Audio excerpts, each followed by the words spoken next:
Welcome to this survival aid on Sons of the Forest. Given the size of the map and how much I needed to put in it, the map is a little on the larger side and will need to be paused. However, if this isn't convenient for you, I did narrow things down in a second version where I had the extra space to increase the font size. Each circled icon indicates new content as of patch 33002, the first major patch of Sons of the Forest. You can find binoculars, a leather suit for a female survivor, numerous hang gliders around the map, and a new mid-boss fight. The remainder of this video will cover how to defend yourself against the hostile inhabitants of the island. If you gauge normal difficulty as having a standard 100% health, enemies set to lower health values in custom settings will have 50% of that. Enemies set to higher health values in either hard or custom settings will have 125% health. While many of the demonstration videos do feature a katana, the attack itself isn't the key factor in learning how to stay alive, but it does help.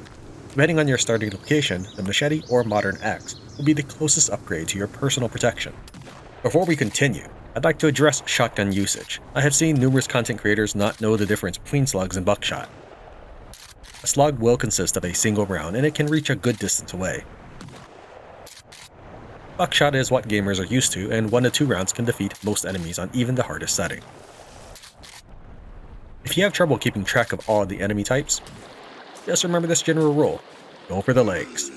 It's for this reason I also keep my wooden spikes on ground level, or even raise the enemy terrain to be above my spikes, so that I can strike babies and twins, or even stun cannibals and fingers.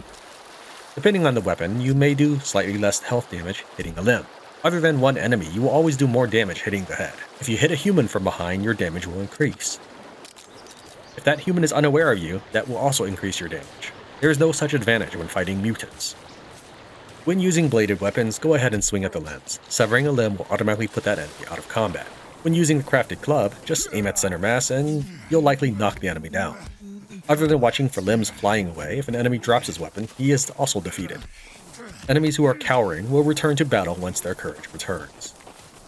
Caution: an enemy that bleeds out can be revived and have limbs reattached if you leave and return, due to the game treating that foe as alive. While they do lose health over time and can die from that when bleeding, if their animation completes first and they ragdoll as a consequence, they will cease losing any health, and the game will resurrect them on your return if their body has not yet despawned.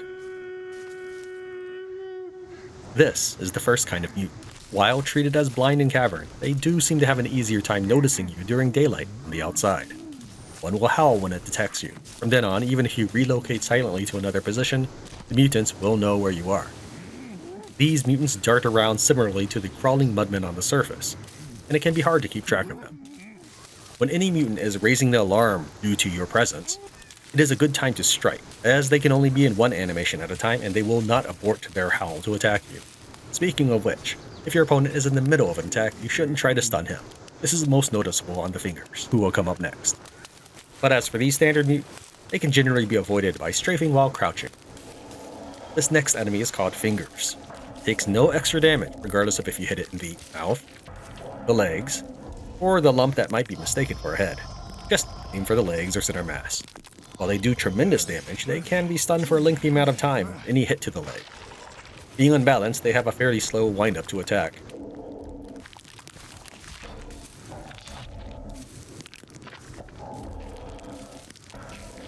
And their fastest attack is a charge forward.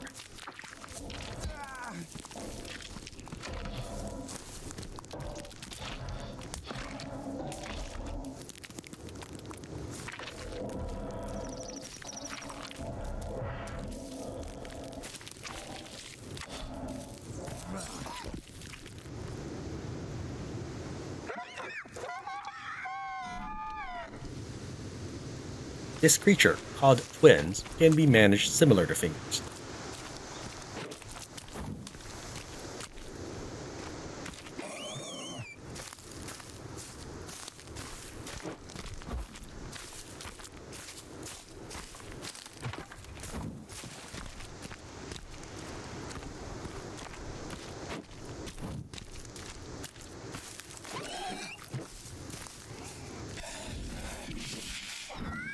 Aim at the arms that the creature uses to keep itself upright and you can briefly stun it.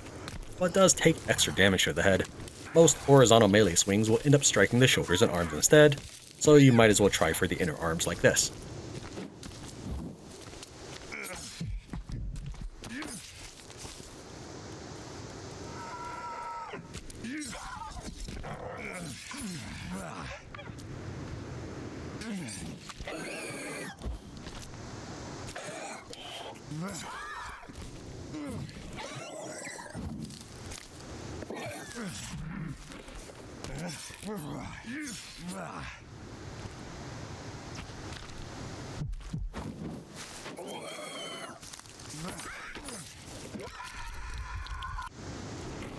This next mutant is called a caterpillar.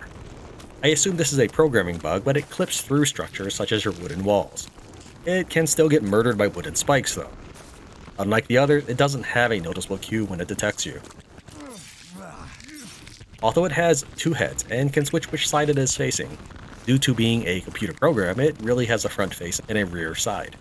Keep circling it while staying on the rear side and you'll be fine. Pay attention for when it switches which side is the front. Strangely, it takes no extra damage from either the front or rear head, nor does the conjoined portion offer any vulnerability or resistance. Just hit it anywhere.